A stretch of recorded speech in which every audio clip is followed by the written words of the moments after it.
Hello everyone, this is Maurice and welcome back to my channel!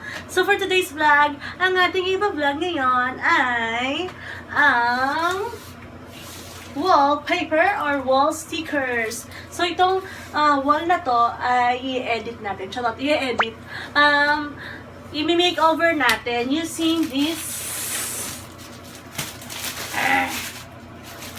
wall bricks sticker.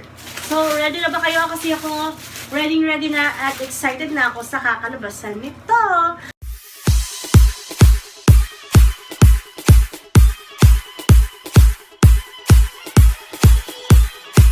Ayan, isusukatin natin itong ating wall kung gaano kadami yung ilalagay natin dito. So, for example, ang isang pakete nito ay ang isang plastic or one piece ito ay ang dimension niya is 70 cm to 77 cm. Okay? Nabili ko lang siya sa ako pa ito nabili? Dito lang sa Angeles, yung Hypermart, yung 167. Kung taga Angeles po kayo, Pampanga, doon po yun sa tapat, halos tapat po ng Jollibee. Malapit din sa may tulay. Ayun po sa may rotonda po ng Angeles. Ayan. Siya po ay, magkano kasi to? 119 pesos. So, kasi kapag nag-Shopee pa ako, meron pa siyang shipping fee. So, doon na lang ako bumili kasi hindi ko na kailangan ng shipping fee. So, ito siya. Ganito po siya kalaki. Tapos, sa likod po niya ay ganito po. So, andito po yung ipipeel off mo siya. Ipeel off mo siya. Doon mo makikita yung kanyang parang sticker. Yon. So, ito po yung texture po niya. Kaya siya 3D. Kasi parang talaga siyang stone brick. Ayan, di ba? Ang ganda niya, no? Oh. Tapos, foam siya. Ayan, di ba? Ang ganda. Tapos, bakit white ang aking binili? Parang neutral color siya. Bagay siya sa lahat ng damit. Sige, pagkasyahin ko yung sarili ko dito. Ayan.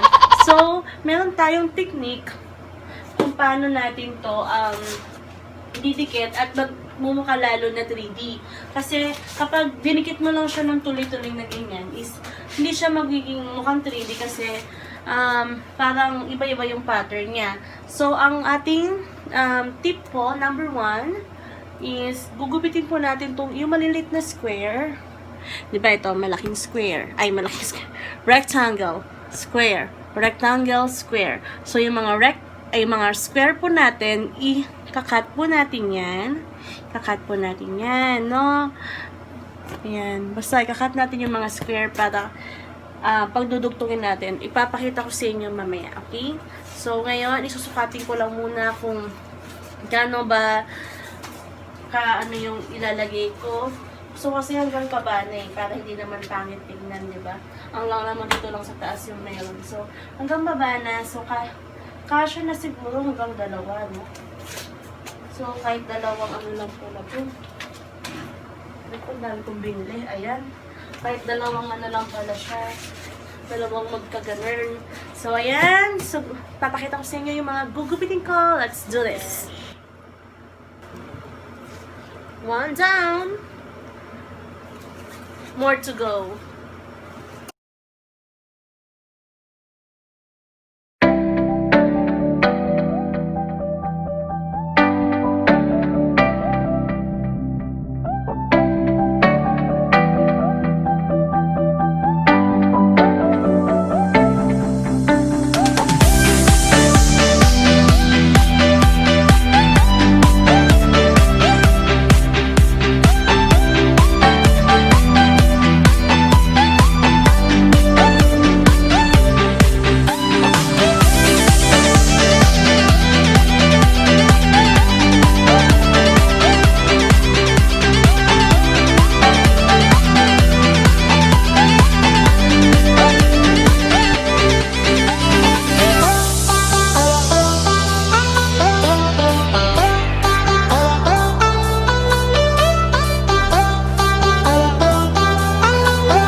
let's try the wall brick sticker. Ayan na ang ating background ngayon. So, yung wall brick sticker na to, meron siyang iba-ibang color. Meron siyang color pink, color blue, ayan at color white.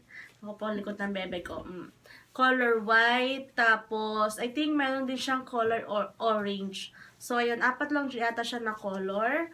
Meron din yata siyang color gray or black. So, ayan, papakita ko na lang sa baba kung ano yung mga iba pang color ng ating 3D wall brick sticker. So, sana nag-enjoy kayo sa aking tutorial kung paano ko ginawa or paano maglagay ng wall brick sticker na to. So, don't forget to like, subscribe, and comment below kung meron kayong mga suggestion na videos na gusto or vlog na gusto niyo ipagawa sa akin. Huwag kayong mahiya.